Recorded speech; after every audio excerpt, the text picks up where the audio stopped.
Selamat pagi, Bapak dan Ibu Dewan Penguji yang saya hormati. Selamat pagi, dosen pembimbing saya, Ibu Dr. Eni Rosari MBA. Perkenalkan, saya Dara Priya Kristianti, mahasiswa Magister Manajemen UGM Kampus Jakarta, konsentrasi Strategic Management. Pada hari ini, saya akan mempresentasikan mengenai hasil tesis saya yang berjudul Analisis Sistem Rotasi pada Manajemen Proyek dan Kinerja Karyawan GKPL.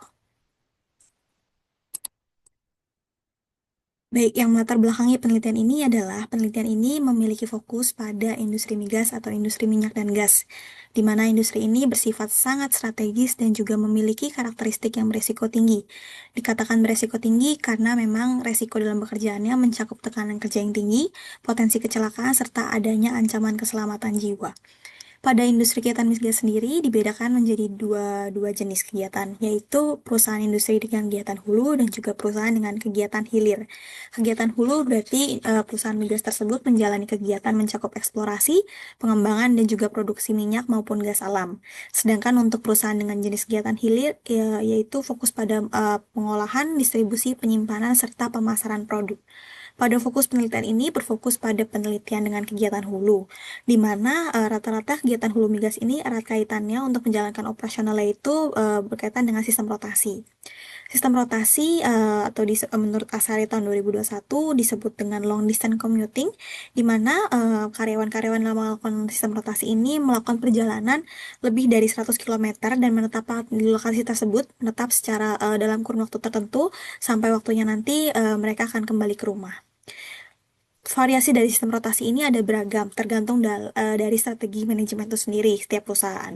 Yang pertama bisa dari 14-14 atau 14 hari kerja, kemudian 14 hari istirahat. Kemudian ada juga 8-6, berarti 8 minggu on duty dan 6 minggu off duty di rumah. Kemudian ada juga skema 28-28, yaitu 28 hari di lapangan dan juga 28 hari boleh kembali ke rumah. Semuanya ini sebenarnya pelaksanaan rotasi ini tidak diwajibkan untuk satu keseluruhan karyawan di perusahaan tersebut. Bisa jadi dari 90 karyawan hanya diambil 30 karyawan saja yang wajib menjalankan sistem rotasi itu sendiri. Aspek yang diperhatikan untuk menjalankan sistem rotasi ini berkaitan juga terkait dengan efisiensi dari segi biaya dibanding untuk melakukan pengembangan SDM ketika kita merekrut tenaga kerja dari daerah tersebut. Lebih baik kita merekrut dari tenaga kerja yang sudah siap, kemudian bisa dimanfaatkan untuk biaya-biaya lainnya. Selain itu, dari kesiapan tenaga kerja itu sendiri itu berkaitan juga dengan efisiensi waktu percepatan dari proyek yang harus diselesaikan sebuah perusahaan. Sebenarnya sudah banyak ya contoh-contoh perusahaan-perusahaan lain yang sudah menjalankan sistem rotasi, namun ada juga yang kurang memperhatikan dari industri migas sendiri karena potensi dan resikonya cukup besar. Itu ada banyak sekali kejadian-kejadian kecelakaan kerja yang terjadi, seperti yang terjadi di Piper Alpha tahun 1988, kemudian ada juga dari BP di Texas pada tahun 2005. Namun menurut laporan dari International Association Oil and Gas Procedure atau IOGP, per tahun 2022 sebenarnya durasi atau intensitas kecelakaan yang terjadi di area kerja migas itu sudah cukup menurun saat ini. Hal ini juga yang menjadi perhatian pada pelaksanaan sistem rotasi itu sendiri, bahwa sistem rotasi itu bukan terkait dengan persiapan di awal saja, namun juga pelaksanaan dari segi kesiapan proyek-proyek tersebut dijalankan. Efektivitas dari sebuah manajemen proyek itu sendiri perlu dilihat tidak hanya dari pemilihan dari skema rotasi, namun juga berkaitan dengan kinerja karyawan. Apakah kemudian pelaksanaan kinerja karyawan di lapangan ini tetap tercover, tetap terlindungi dari segi kesehatan fisik, kemudian kesejahteraan karyawan, serta kesehatan mentalnya juga. Studi ini berfokus pada salah satu perusahaan migas yaitu GeoKPL, di mana rotasi yang dijalankan saat ini adalah dengan skema rotasi 2828, yaitu berfokus pada tiga departemen ini yang umumnya menjalankan rotasi dan diambil sebagai subjek penelitian ini, yaitu dari Departemen Project Development, Production, serta Operation and Field. Kemudian perusahaan ini juga memiliki target first gas di tahun 2026 sebagai target proyek pertama perusahaan. Untuk rumusan masalah pada penelitian ini, yaitu penelitian ini ingin membahas efektivitas sistem rotasi 2828 di GKPL dengan kontribusi dari skema rotasi tersebut dapat mencapai target manajemen proyek yang telah disusun serta dampak kinerja karyawan di lapangan. Sistem ini diterapkan dimulai dari fase konstruksi sehingga perlu adanya evaluasi menyeluruh apakah skema tersebut sudah sesuai. Dari penelitian tersebut memiliki dua pertanyaan penelitian. Yang pertama, sejauh mana sistem rotasi diterapkan oleh GeoKPL efektif dalam mendukung pencapaian target manajemen proyek. Kemudian, bagaimana kinerja tugas karyawan di lapangan dalam konteks penerapan sistem rotasi. Adapun tujuan penelitiannya adalah menilai efektivitas sistem rotasi 2828 dalam mendukung pencapaian target manajemen proyek, menganalisis kinerja tugas karyawan di lapangan dalam konteks penerapan sistem rotasi, memberi rekomendasi strategis untuk pengembangan SDM. Dalam melaksanakan penelitian ini, teori yang digunakan pada penelitian adalah yang pertama terkait dengan manajemen proyek yang diambil dari teori Labombang dalam Gunita tahun 2015 yang mendeskripsikan proyek sebagai kegiatan investasi dari sebuah perusahaan dengan melibatkan berbagai faktor produksi untuk menghasilkan barang dan jasa.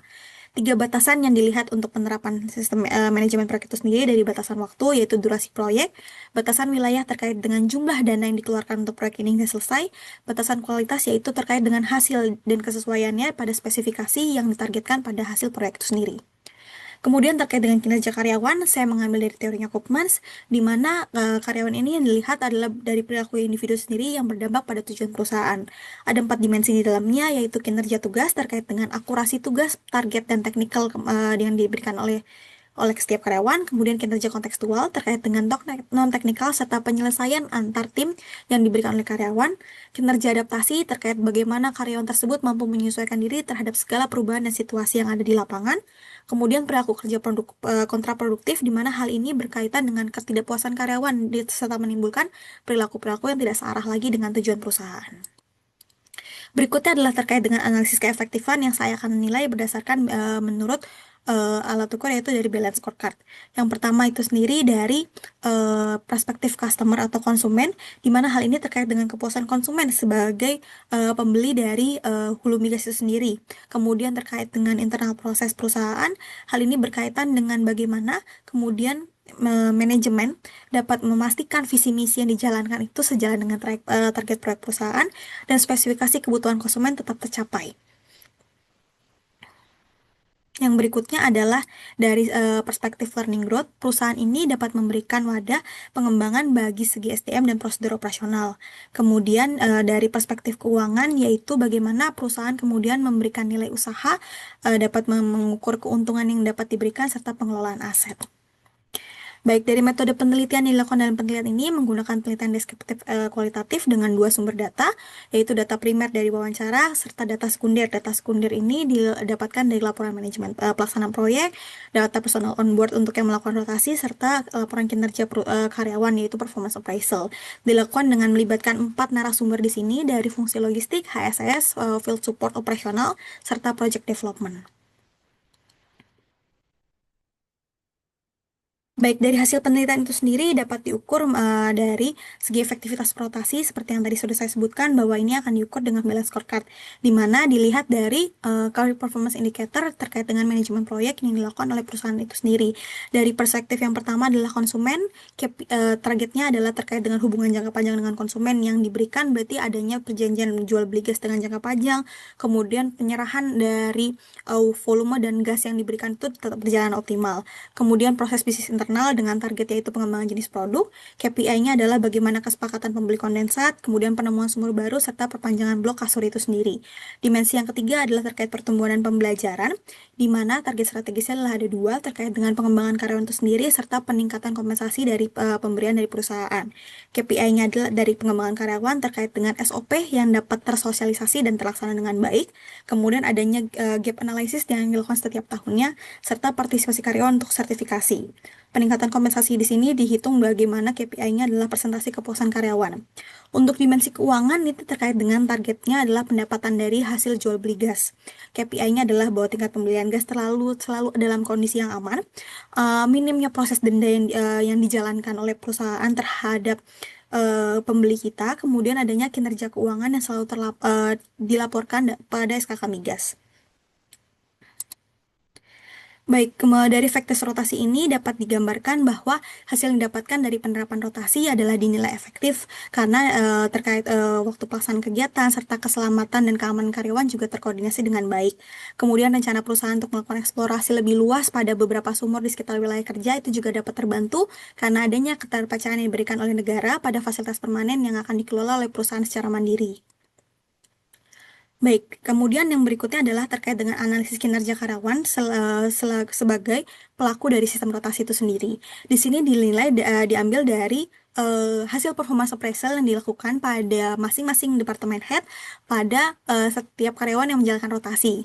Dapat dinilai bahwa sebenarnya possible appraisal point setiap karyawan itu adalah 135 dan didapatkan oleh setiap karyawan ini semuanya hampir mendekati nilai sempurna tersebut. Selaras antara hasil penilaian tersebut dengan hasil wawancara yang diberikan, bahwa ini menunjukkan adanya kemampuan karyawan untuk terus belajar dan mengejar target perusahaan sejalan dengan pelaksanaan sistem rotasi. Baik, yang berikutnya adalah terkait dengan bagaimana kemudian perusahaan dapat menerapkan dari 4 dimensi yang ada dalam Goldman itu sendiri. Dari kinerja tugas terlihat dalam penilaian job knowledge, productivity, serta sense of responsibility.